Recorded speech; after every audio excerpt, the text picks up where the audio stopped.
don't forget today. What's today? Election day, dummy.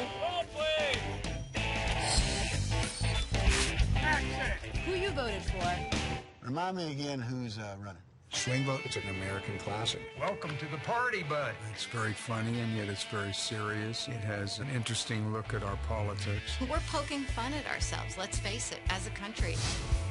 I think it's one of the most fun things I've ever done. And we never had to kind of wink to get the laugh. The laugh could come out of the scene. It was a political junkie's dream. All we have to do is win over one American mind.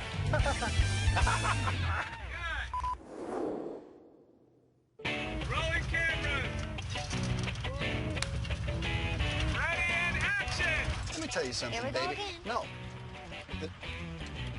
Voting doesn't count for a goddamn thing. The inspiration for Swing Vote was the 2000 election, of course, which was quite a snafu. If an entire election could come down to 500 votes in a tiny district in Florida, how far away are we from 500 to one person? One man's vote is going to decide the presidency, and that actually is a great engine to drive a lot of foolish behavior.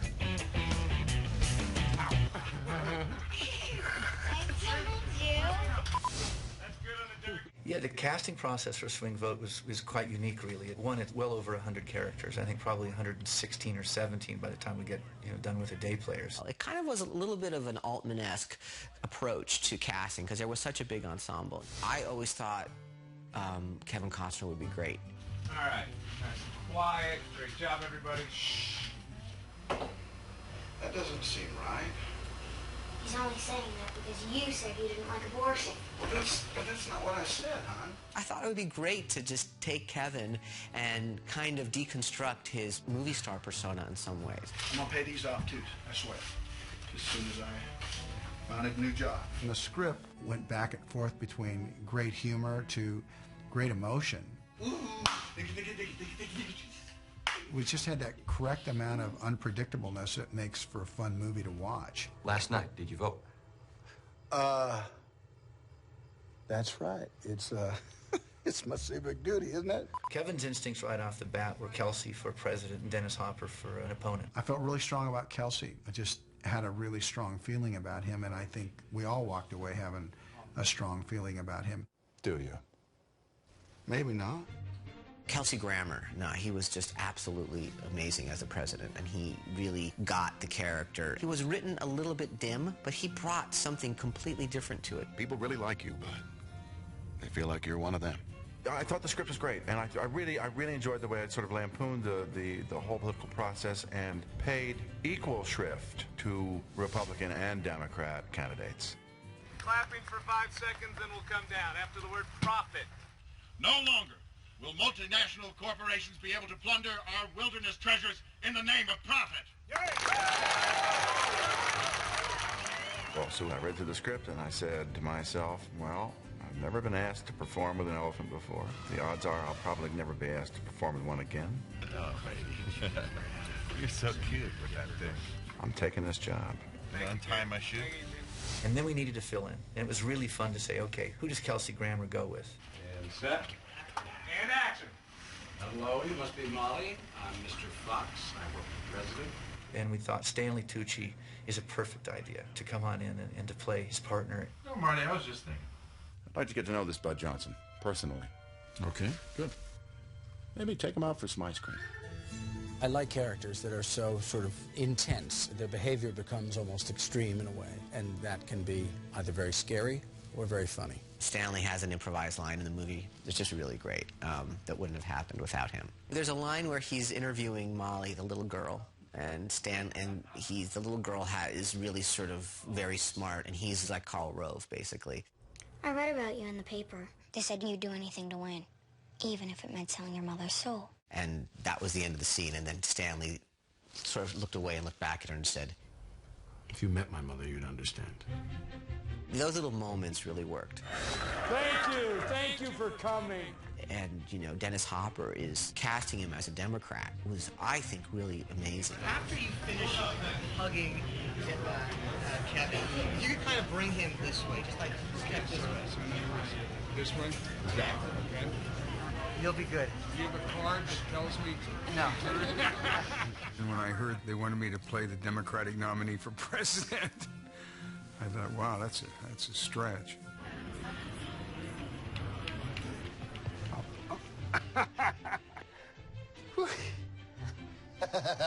Ooh.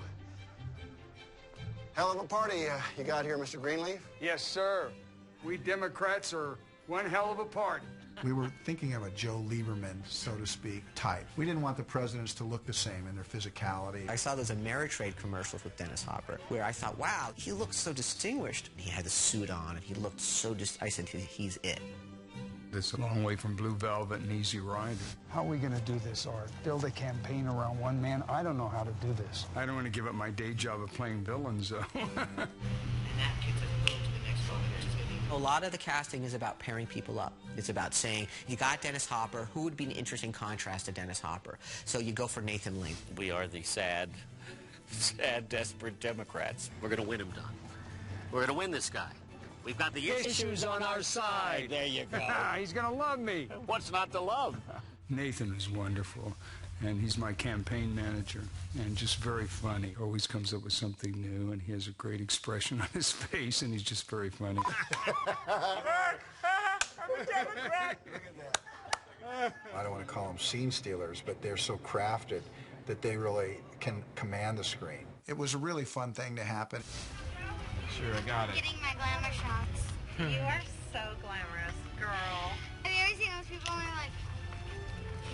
The find for me in Swing Vote in terms of casting is the little young lady, Madeline Carroll, who plays the role of Molly.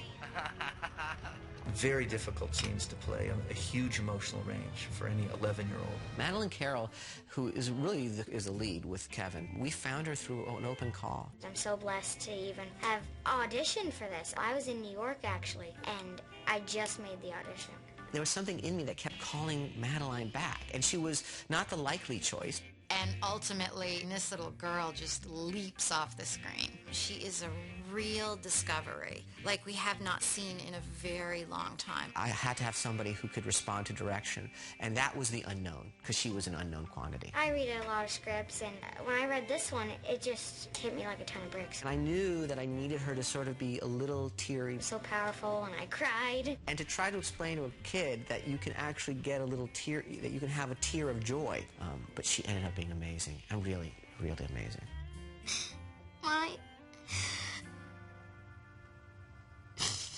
My dad wants to make this country a better place.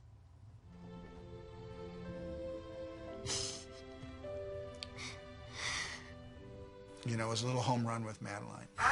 I really wanted to get the newscaster vibe, and I studied CNN all the time, just so I could just get the intonations, the way that they delivered the news. You are about to meet a registered independent who claims to be keeping an open mind.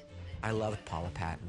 The character had to be somebody from a small town who was really fresh and perky and kind of fresh-faced and not a big city girl. And she played it very organically and real. I remember when we were kids, this was the only thing to do on the weekends. Still is. The single or regular ballot is holding up a final decision in this state. One American citizen will effectively choose the next president of the United States. I think the fun part of casting Swing Vote are a lot of these additional people you get in just for a day or two to make it so authentic. I was ecstatic that we were going to go out and be getting real political journalists and pundits for this, because it helped give the film that air of credibility. I think the pundits were really necessary. They added a lot. We had Chris Matthews, Campbell Brown, and of course Ariana Huffington. We need to change American politics, and tonight might be the night. And then Aaron Brown came in, and of course Bill Maher, you know, said Bud is dumb shit, you know. And I was really happy he would do that, because he's the right guy to say that. Is anybody really listening to this guy? Jesus, wake up, America. Bud Johnson is a dumbass. And that's, inside the comedy, that helps. This is my life. It's been my life for over 20 years. Kevin, who is a director, he has absolutely amazing instincts. When he's on set, he's an actor. He'll give you suggestions, but he comes as an actor. When we do shoot this way, how much of that window's open? It's going to be halfway. It's going to be halfway down, so you will see feet. I know he gave me some very good notes, and sometimes you don't get those on the set, but he gave me some very good ideas. And he really let me have my vision directorially. I mean, he really let me do my thing. You're looking at this one. Because I think you're just reading the letters to yourself. The script was so descriptive because Kevin really loved the script, didn't want to change a word of it. It was easier for him to let go and let the director do what he felt was right and follow the vision. I was sure that it was a good script, and he had co-written this with his friend. Jason and him, I felt that they must have had some kind of intellect because it was a very sharply written script. If I thought I had a thought, I would mention it to him, and I was glad every day that he was having to worry about the problems on a day-to-day level. I was really glad that Josh was directing this movie. New Mexico has been tremendous in terms of a backdrop for us. We found a great town called Belen, which was south of Albuquerque, which was this little town that had been abandoned, so we really could take it over. It was important that we set the film someplace that felt like it was anywhere America, but there was something about the desert and this particular area that spoke to us, I think. We've got scenery up in mountains that have to double Vermont. I've got absolute desert landscape. I needed tarmacs where this 747 could land. Getting a 747 to pull up in a desert airport. First of all, 747s don't land in desert airports because there's no landing strips. And we were able to actually own a third of the airport in Albuquerque, so though it looks like we're in the desert, we're actually just on a remote runway of the Albuquerque airport. That was a Greek freight plane. It was a wreck, and we digitally, through special effects, skinned it. I needed the equivalent of an Oval Office hallway. We went up to Santa Fe and we, shot in the corridors of the governor's mansions up there. The production design was beautiful, and I think that we have a great White House scene, and we have Air Force One looks amazing. Welcome to Air Force One. Hi, Molly. Thanks for having us, sir. It's a pleasure. Here we go! But in the end, it is a satire, it is a comedy. We just took a few liberties. The greatest reward is to feel like the movie is as close to what it could be and be proud of it. It's a great way to sort of see and to get a glimpse into what goes on in our government and get a laugh out of it. Every day working on it was rewarding because you felt like you were part of a movie that was going to be entertaining, make people laugh, maybe make them cry, but also was going to make them think. But it's basically about America, and it's a really hard process because everybody has to pitch in. Everybody has to vote. And actually, it encouraged us to believe in the political process based upon the fact that a man might actually see the light from time to time.